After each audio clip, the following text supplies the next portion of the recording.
It's been a little while now since I've actually made a video covering some new games that have been newly announced for our Xbox consoles. Usually I do kind of make you aware of the new Game Pass drops and games for the week, but today I wanted to highlight the 12 brand new games which have just been announced or massively updated for Xbox and or Game Pass, and some of these titles are looking pretty awesome and coming to us this year. With that, my name is Fletcher and this is Xbox Nation. Make sure to subscribe for more Xbox content on a daily basis, and let's just dive right into it.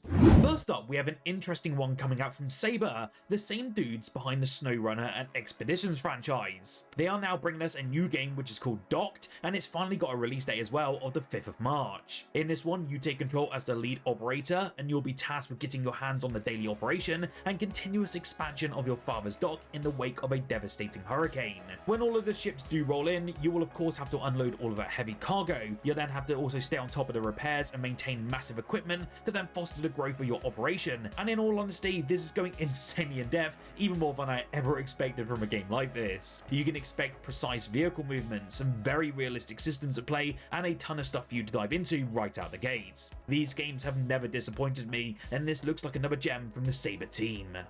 From seemingly out of nowhere, World's End Club has finally arrived onto Xbox consoles nearly 5 years after its initial launch. You may remember it was originally a Nintendo Switch console exclusive that later came to PlayStation consoles and Steam in mid-2025, but it was said it would never arrive onto Xbox until now. If you're unfamiliar, this one is developed and created by the creators of the Zero Escape and Dragon Romper series. While the game didn't receive widespread critical acclaim, seeing a niche game like World's End Club arrive onto our Xbox platforms so late in its life cycle is a very promising move. If you're unfamiliar, it is a 2D side-scrolling action platformer that's set in Tokyo, and it does follow elementary school goers as they find themselves in an abandoned theme park running from a villainous clown. I have to say, it is not a game for me, but again, it signals a very good shift for Xbox, especially when it comes to these sort of Japanese titles.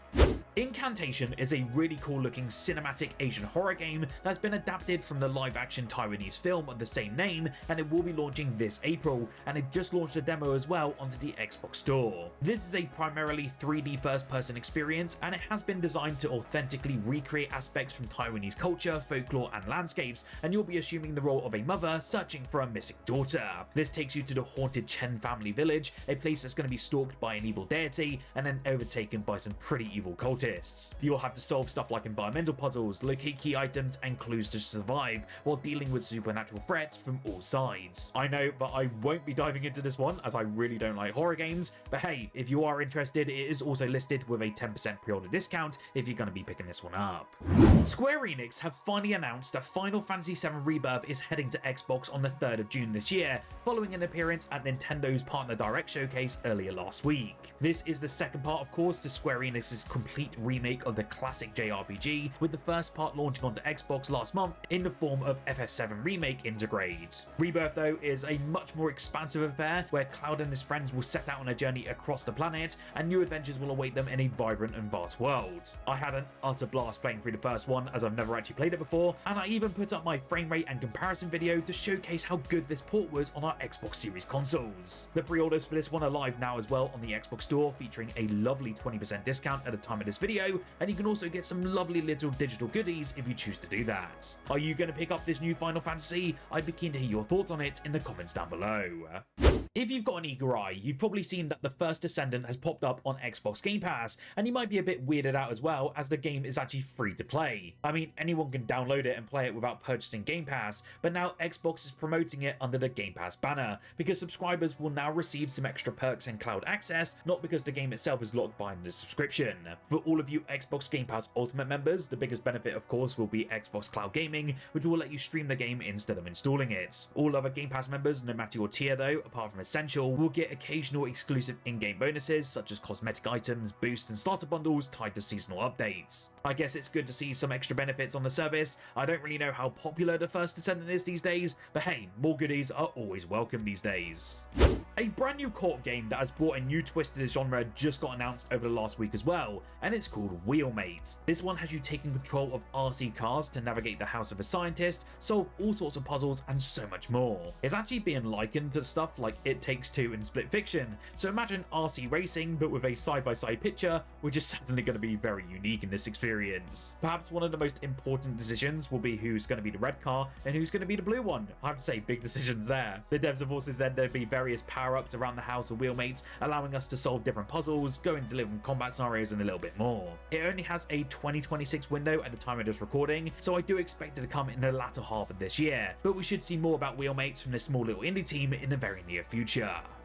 People always talk about how IO Interactive and the James Bond license are a match made in heaven, but I do think there's going to be a new pairing that takes that biscuit. Thomas and Friends Wonders of Sodor has just been announced, and it comes from Dovetail Games, the same studio behind the Train Sim World series. This of course is being developed in collaboration with Mattel, and the game has you taking control of several characters from the popular kids books and also the TV series. Apparently the entire island of Sodor is present and yours to explore in the game, and there's going to be a few ways for you to play it. Firstly, there's going to be 8 stories for you to play through, and then there's what they're calling the timetable mode, and this lets you play a day in the life as one of the characters carrying out their duties. I won't lie, I'm almost 30 years old, and I'm still going to be picking up this one just for that nostalgia, and to be honest, it may actually get my son into gaming a little bit more. A stunning Metroidvania which landed on the PC last year has finally got an announcement and a release date for Xbox, and we can all expect to dive into Constance on the 1st of April. If you remember, Constance was hailed as amongst the best in the genre and won comparisons to the likes of Hollow Knight and even Celeste when it hit PC, and finally all of us console fans now get to experience it. This one is a Metroidvania game about exploration, flow state platforming and engaging combat, and it's bloody brilliant. I've actually been following the reviews over on Steam since its initial launch, and it's always been appealing to me simply due to that gorgeous hand-drawn art style, and since then I've also found out it's not a Souls-like in terms of its difficulty either.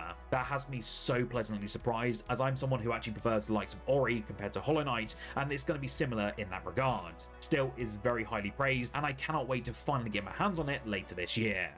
Square Enix have been on an absolute roll lately, and I just cannot believe how many titles they seem to have been releasing in the previous year of 2025 and now into 2026. Their newest title though, which should be landing this June, is called The Adventures of Elliot, The Millennium Tales, and it's very similar in its vein to Octopath Traveler, and yes, it will still be retaining that absolutely gorgeous art style and its aesthetic. As you may be aware, it will be starring Elliot of course, and his fairy companion known as Faye, and together they'll set off on a journey to explore a vast world across 4 ages, filled with loads of enemies, hidden caves and ancient ruins. You will be armed with 7 different weapon types, from sword to chains and sickles, and we can even further customize combat through magicites. I need to do a little bit more digging myself, as I'm only finding out about this game as of today, but not only has it intrigued me, but it's firmly put the game on my own wish list. Do expect some more news about this one here on the channel, as I will likely be reviewing it in the near future. It seems to be the year where previous PC releases are finally seeing console ports, and one that I'm keen to keep a close eye on as I love strategy games is called Summerian Six. This is a game that transports us to an alternate version of World War II where you'll command a squad named Enigma, and these are an elite team of 6 scientists turned commandos. From what you're being shown, you might agree with me when I say that it looks like Commandos Origins and Desperados in terms of its vibe, and if that is the case, then sign me up straight away. It seems like the gameplay takes place across 10 chapters as we navigate Nazi strongholds, dispatch enemies in multiple ways, and ultimately stop the Nazi regime from being victorious. I do love these style of games as they really are making a resurgence over the past couple of years, and if you are interested, it will drop onto both the series consoles on the 6th of March. Alongside the announcement a couple of weeks ago that Planet of Lana 2 is finally coming this March, the devs over at Thunderful and Wishfully have mentioned a demo will be going live as of tomorrow, that being the 11th of February. Of course, this will be giving a first hands-on opportunity for Lana and Mui's continuing adventure, and I cannot wait to finally try it as the first entry was so incredible. I know I've mentioned it before, but as a very brief rundown, this is going to be the next chapter in their tale, and it looks to build on the strengths of the original. The story promises to be more ambitious, there's going to be new puzzles, and evolved companion mechanics for Lana to work with Mui. Lana is also older, bigger and stronger, able to get around the world more readily, and there's going to be a lot more mechanics in terms of that variety, including swimming. I do hope you get a chance to try out this demo, and of course you can expect a review from me just prior to the full launch in a month's time. A beloved experimental clicker-based building adventure game is finally coming to consoles. This release joins the existing PC version, giving all of us even more freedom to explore, build and unwind on our favourite green platform. If you aren't aware, Outpath invites you to explore unknown pixel-stylized islands at your very own pace. You can do stuff like gathering, crafting, building, exploring and even just relaxing, and that's all alongside no time limits, no pressure, it's just you and the big world around you. The game already stole the hearts of PC players with its 94% positive reviews over on Steam, and with its arrival on consoles, all of us console players will finally be able to enjoy this adventure on the big screen. If it is your cup of tea, it will be landing in just over a week on the 19th of February. It kind of reminds me of the likes of Minecraft, but of course again, I do love seeing these unique takes on this genre, and I cannot wait to see how it fares with all of you on its launch day. In a ton of events, Sony has announced that a huge PlayStation State of Play event is to go ahead this Thursday, and you may be thinking, Fletch, why is this any news for me when I'm an Xbox owner? Well, we are bound to get some third-party devs show up at this event, and they're going to be bringing their shiny new projects to Xbox as well, so that's always something to look forward to here. We're also in a world where the likes of Helldivers 2 is now on the Xbox platform, so there's certainly more to look out for when it comes to major Sony showcases and marketing beats these days. I will be covering all of the news in a video following this event in case of any Xbox announcements, so do make sure to subscribe down below so you don't miss the latest Xbox coverage. Whilst down there, do make sure to like this video as well if you enjoyed it, and do check out the video on screen now if you want to check out the best deals you can grab in the Xbox store.